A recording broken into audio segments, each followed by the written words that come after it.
Bienvenue déjà à DP World Dakar. Nous allons essayer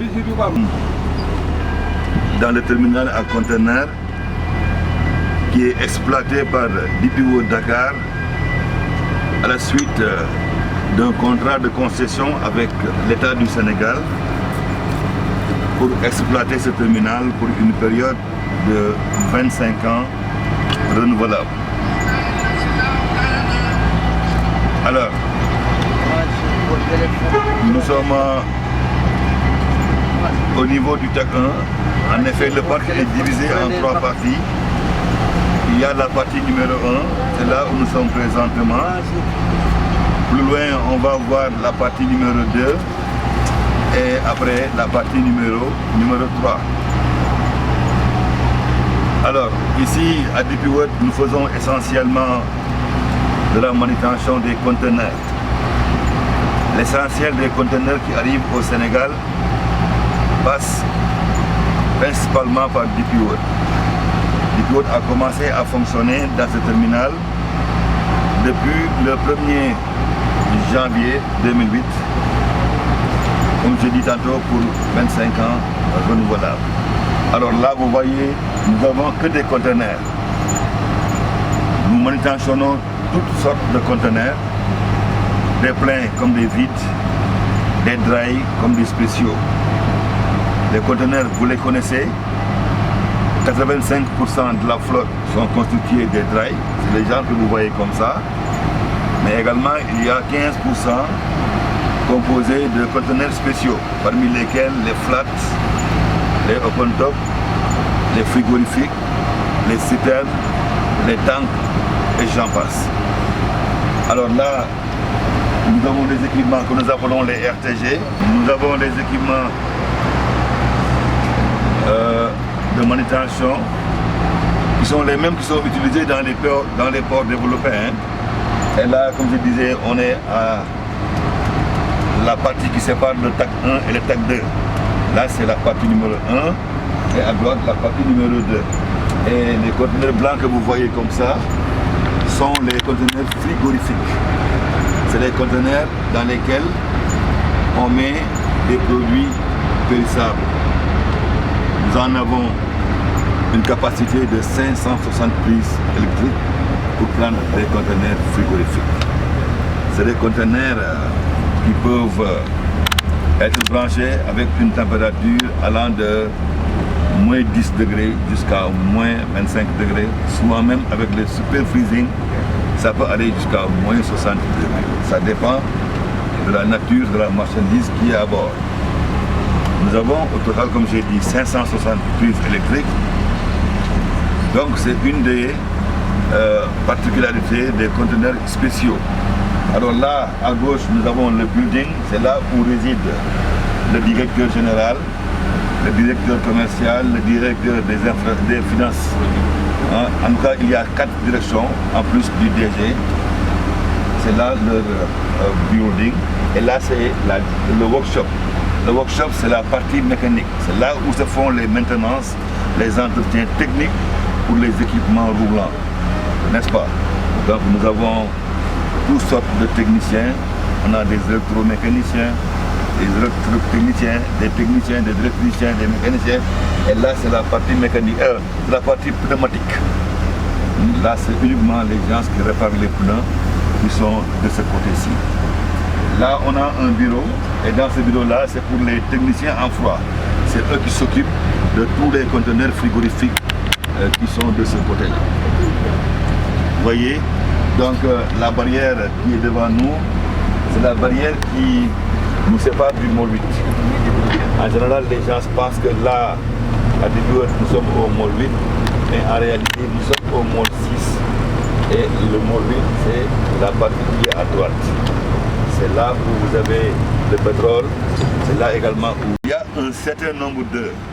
S'il roule un certain nombre d'heures, forcément, panne ou sans panne, on les arrête pour procéder vraiment à des entretiens préventifs. C'est dans le but de parer à d'éventuelles pannes. Les gens ne savent pas. La plupart des pannes, c'est dû au manque de maintenance préventive.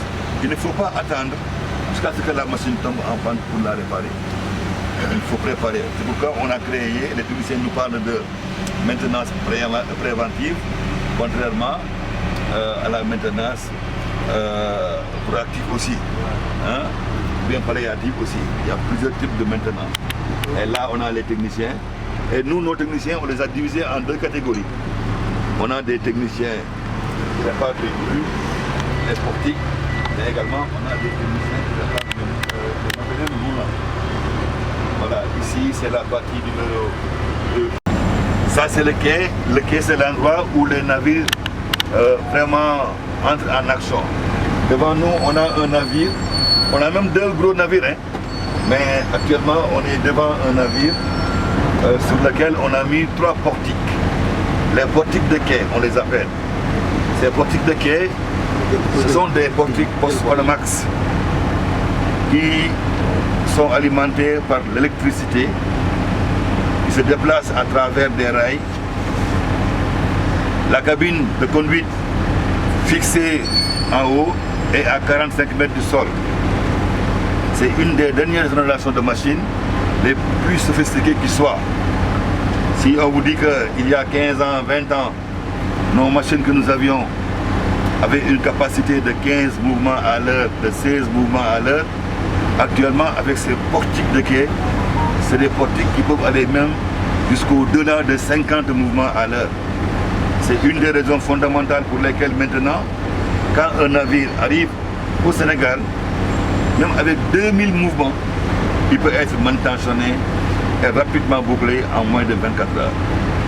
Alors qu'il y a 20 ans, un navire qui arrivait au Sénégal avec seulement 300 mouvements pouvait passer jusqu'à 3 jours au quai. Vous voyez la différence sur la cadence.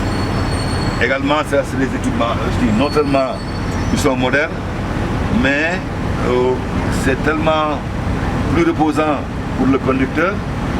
Nous-mêmes, nos conducteurs qui les conduisent, on les fait travailler maximum pour 8 heures de temps de shift, mais aucun conducteur ne reste en cabine plus de 4 heures de temps. Forcément, on les ménage. On les demande de se reposer, de prendre un break de 1 heure de temps ou de 2 heures de temps. Ça dépend maintenant du nombre de shifts et de la cadence qu'ils ont à exploiter.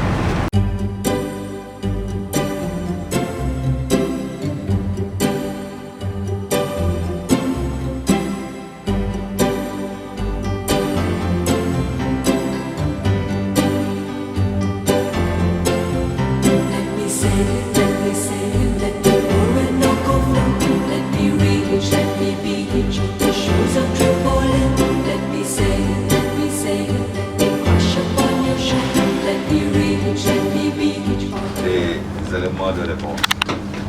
Donc, pour un tout petit peu résumer ce que nous avions dit durant cette visite, nous voyons que DPWOD fait essentiellement de la manutention des conteneurs.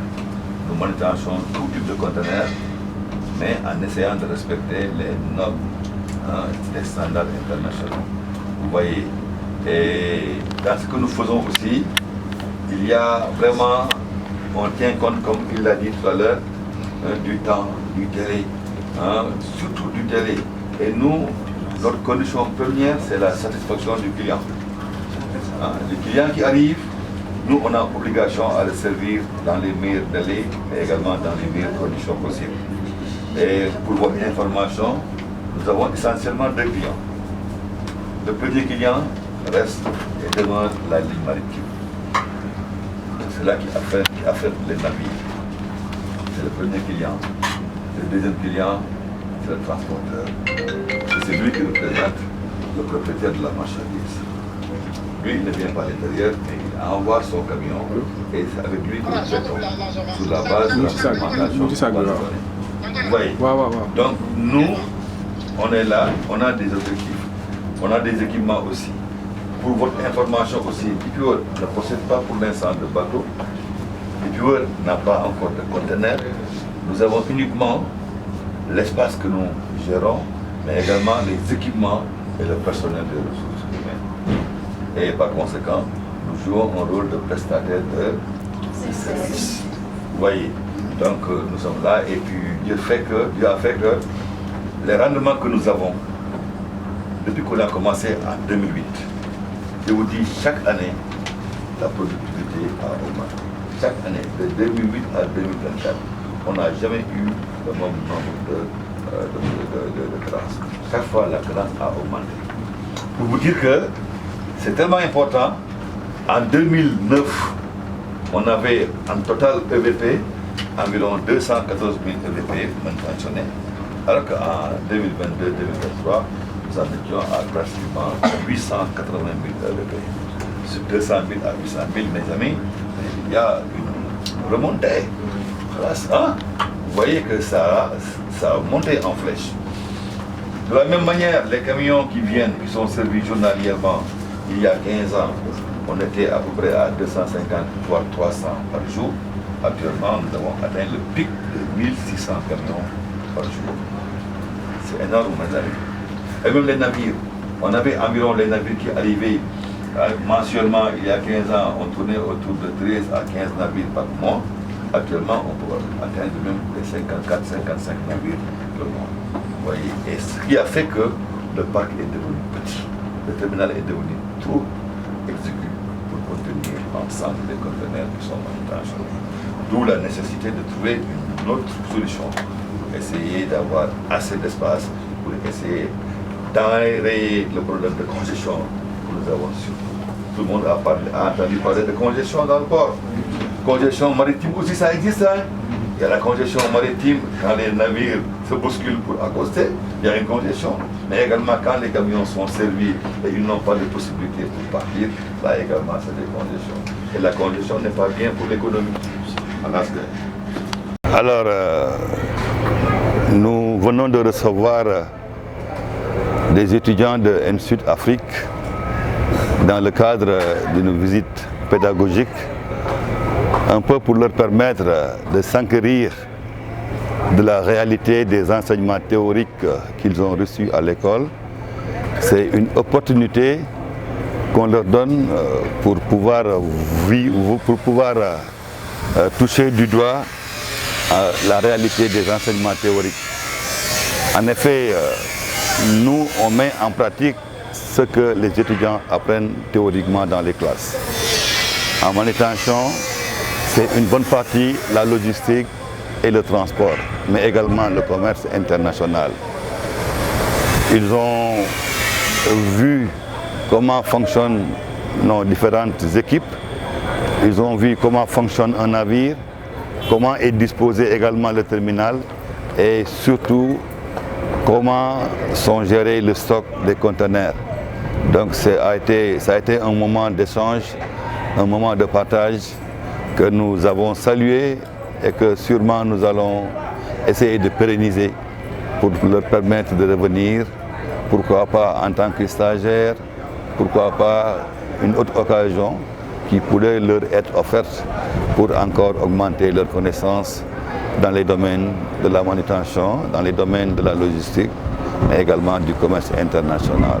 Voilà grosso modo ce que je voulais dire à l'endroit de nos amis de N-Sud Afrique. Bonjour à tous, c'est M. Dramé Khalifa Babakar. Je suis formateur en logistique, en transport, en supply chain et en droit des transports. Donc on est venu aujourd'hui au port de Dakar, précisément à la zone nord qu'on appelle la zone d'exploitation et plus précisément encore au Môle 6, au terminal à conteneurs exploité par Dubai Forward depuis 2008. Alors donc on est venu en visite accompagné de M. Saleh El Bachir, qui est le responsable de la formation au niveau de Dubai Forward.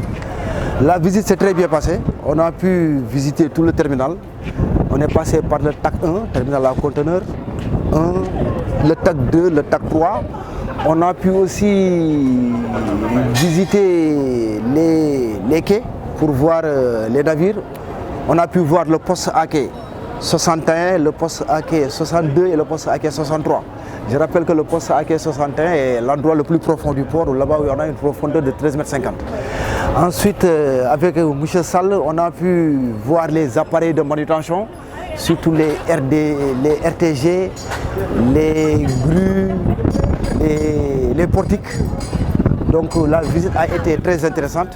Les étudiants en transport logistique et en commerce international ont beaucoup apprécié.